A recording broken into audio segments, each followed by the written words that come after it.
It was. Well, a lot of people at the internship. Well, if you guys have any questions, we'll answer them at the end of the lecture here. I want to thank you for all coming.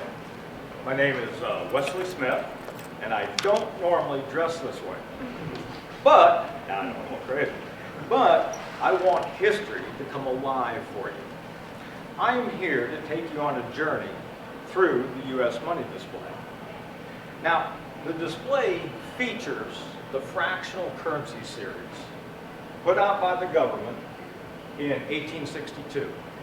Now, what's unusual about this is the only time in history that you could put this note on an envelope and mail it or buy your next meal with it.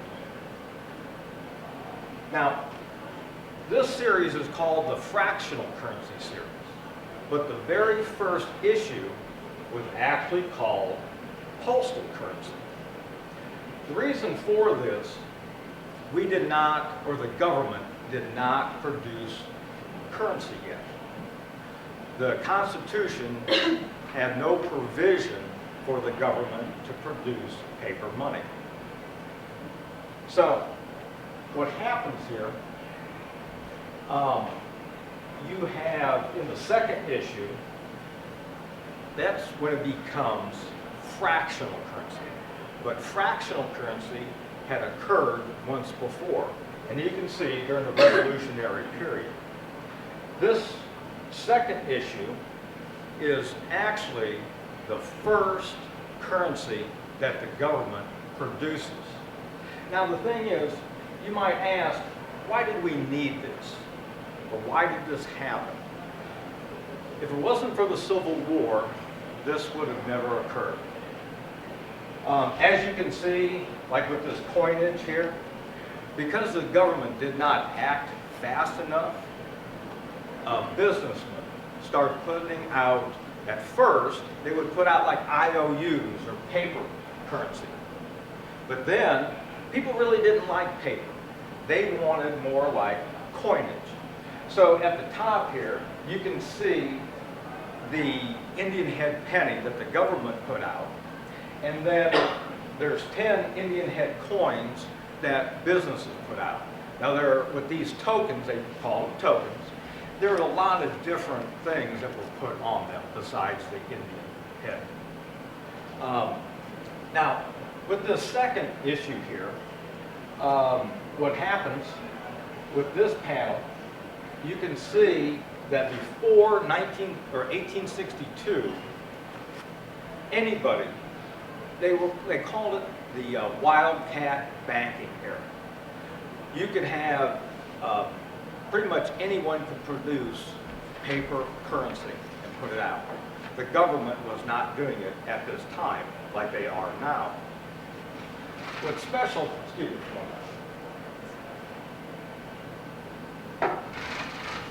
what's special about this note, it is dated March the 4th, 1861, from Washington, D.C. Does that date ring a bell with anybody? You know what happened on March the 4th, 1861? Fort Sumter? Close. This was actually the inauguration of President Lincoln. What's fascinating about this is the vignette. It's actually a train on there. How do you think Lincoln got to D.C.? It was by a train. Yes. So, more than likely, this note was at the inauguration. Somebody probably went to a bank with $5, they got change, they wanted to buy something. So, and the other thing with these notes, they're almost like contracts. You have how much, you have a date, you have the person's who's going to be getting the note, and then also the clerk and the president of the bank. Now, most contracts are put up, and you never see them. But this, they come alive. They actually are in your pocket, and they start walking around, so it's kind of unusual, but they are like a contract. This note is dated March the 14th of 1861. It's practically about 40 days later this note is kind of special. This is when the gentleman was saying Fort Sumter, it was actually being turned over to the South. 2 days prior to this is the first battle of the Civil War. The battle lasted about 34 hours, and what's cool about it, there was no bloodshed.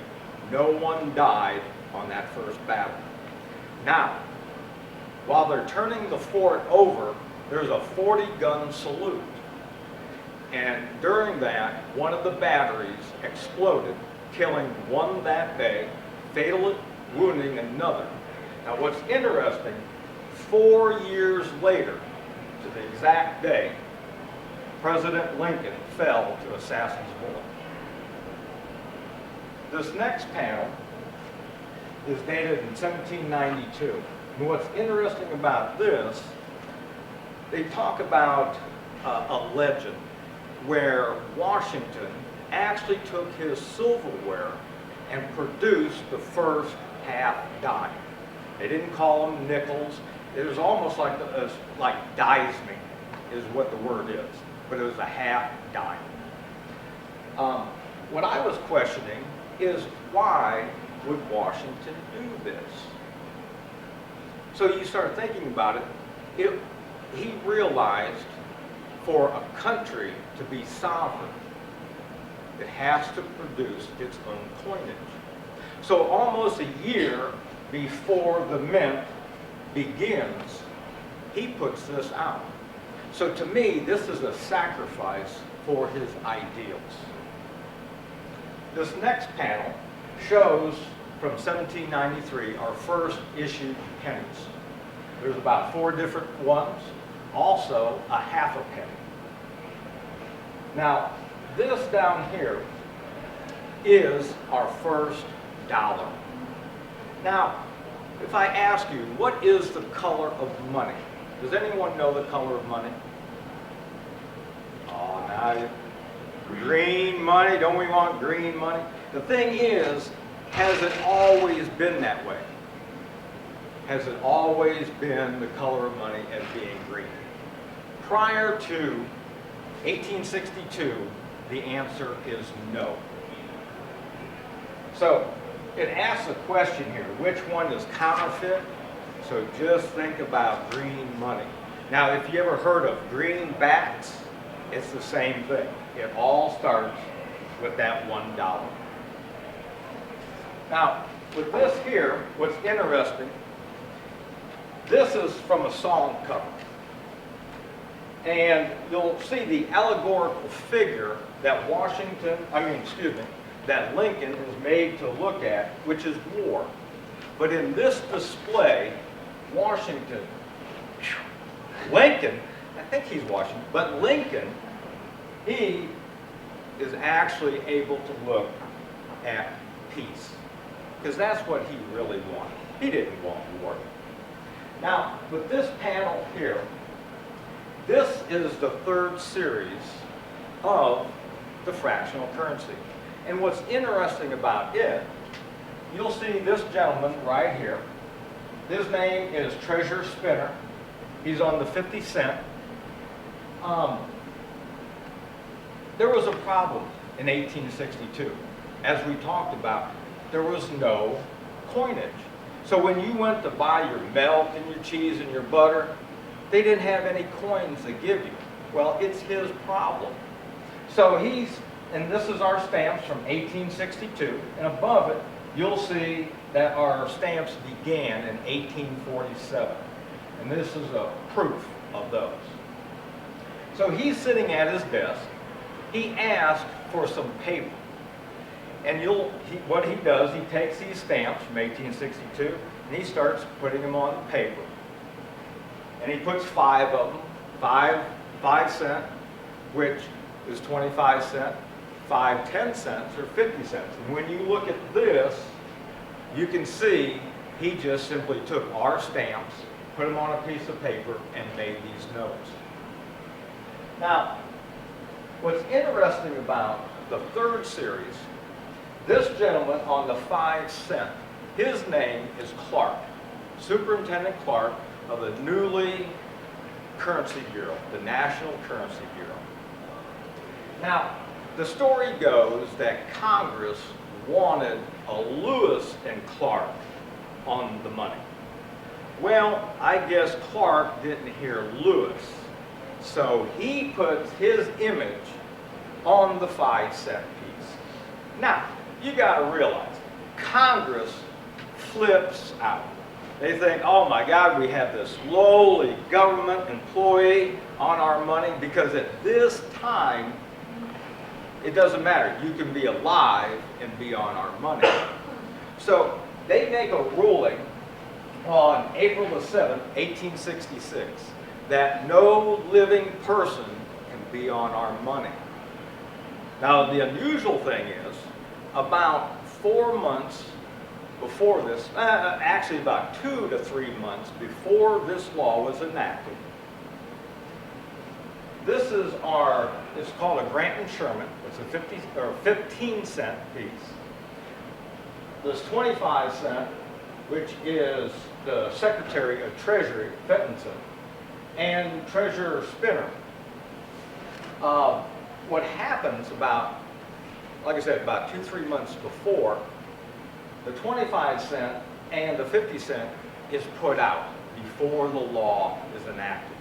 But what happens in that period of time, the Grant and Sherman is pushed off to the side. It's almost like scrapped.